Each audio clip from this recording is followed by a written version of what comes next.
La verdadera historia de La Llorona. Desde el México colonial y hasta ahora, La Llorona hace referencia a una leyenda que tiene como protagonista a una mujer de cabello largo que vestida de blanco se aparece de noche, a veces en las encrucijadas de los caminos, llamando con desgarradores llantos y lamentos a sus hijos. La Llorona es, sin duda, una de las leyendas con más fuerza en nuestro país.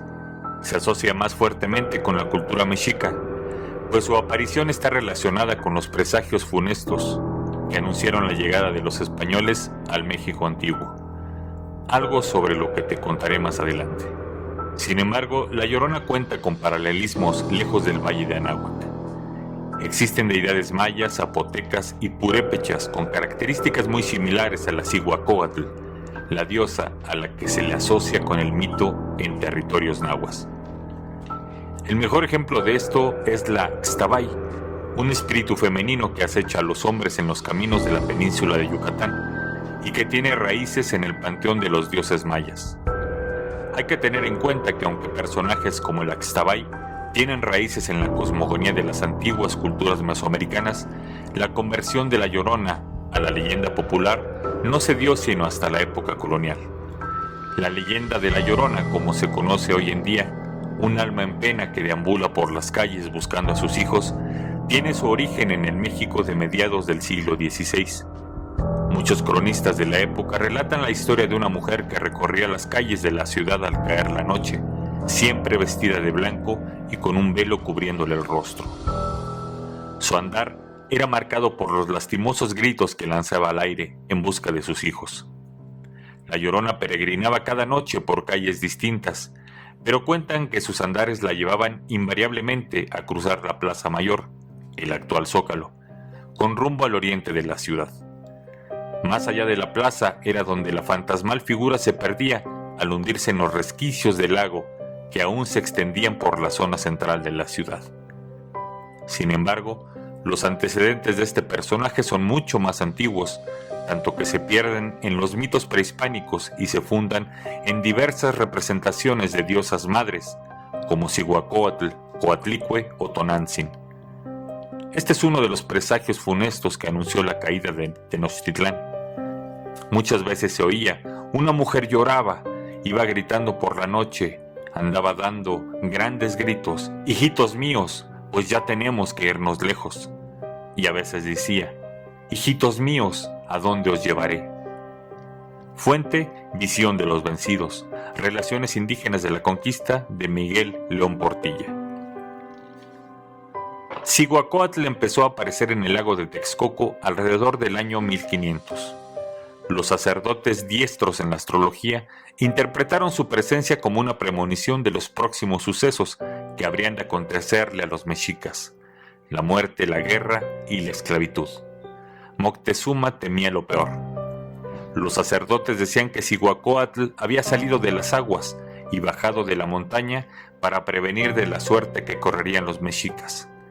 Subían siempre a lo alto del templo y podían ver hacia el oriente una figura blanca con el pelo peinado de tal modo que parecía llevar en la frente dos pequeños cornezuelos, arrastrando o flotando una cauda de tela tan vaporosa que se ondulaba con el viento y con su desgarrador grito: ¡ay, mis hijos!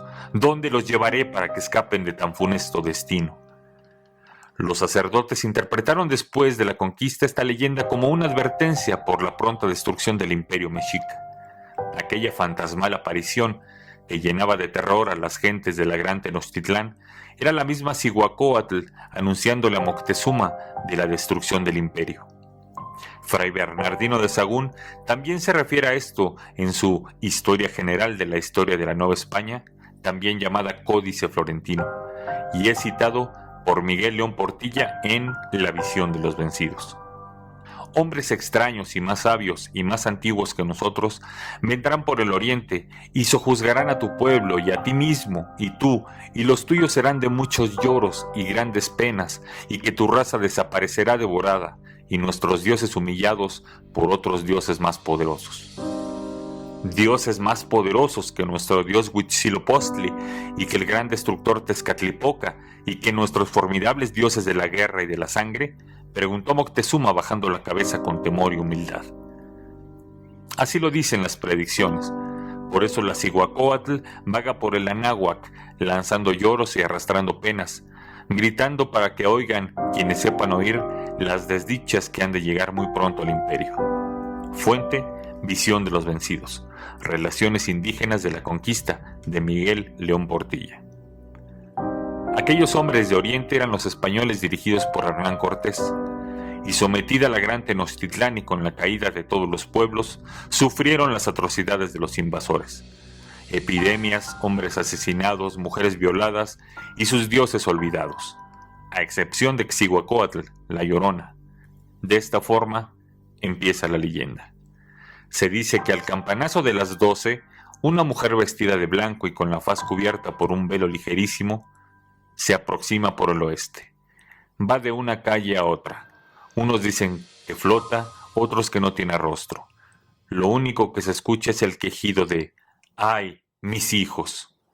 Cihuacóatl muestra 3 aspectos característicos: los gritos y lamentos por la noche, la presencia del agua, pues tanto Aztlán como la gran Tenochtitlán estaban cercados por ella, con lo que ambos sitios estaban conectados no solo por coincidencias físicas, sino también míticas, y ser la patrona de las Ciguateteo, que de noche vocean y braman en el aire. Estas son las mujeres muertas en parto que bajan a la tierra en ciertos días dedicados a ellas en el calendario, a espantar en las encrucijadas de los caminos, y son fatales a los niños. Este artículo sobre la verdadera historia de La Llorona fue actualizado por última vez el 13 de septiembre del año 2019.